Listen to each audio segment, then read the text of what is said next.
casi miramos quién está detrás. Andrés, por favor. Gracias, Andrés. Bueno, gracias a ese equipo que está ahí, que cómo funciona todo con equipos.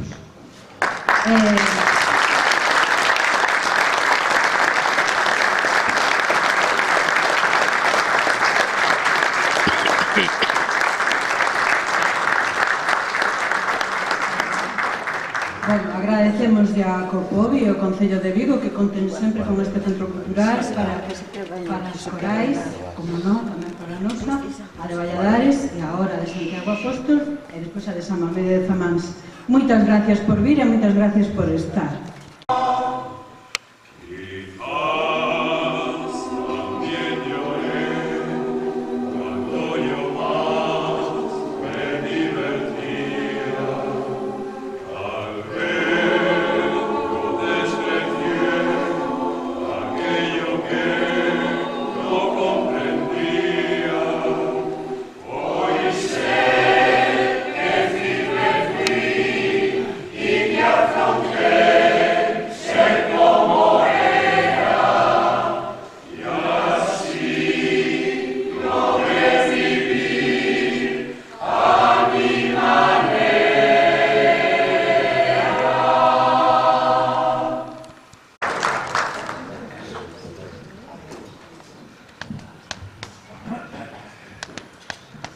Buenas tardes.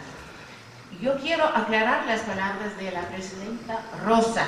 Fui yo quien prohibió decir más palabras sobre mí, solamente nombrar mi nombre. Yo soy Raza, yo soy pianista.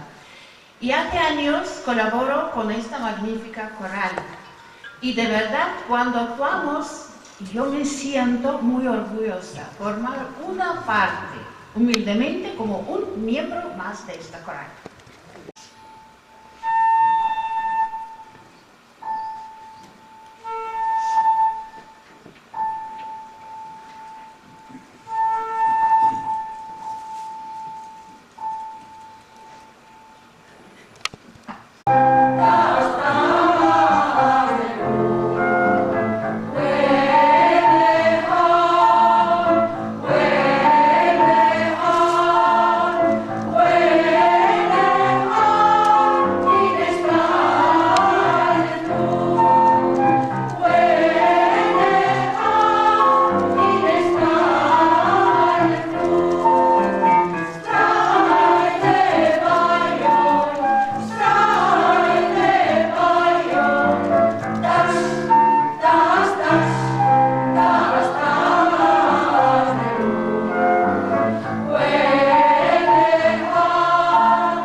Gracias.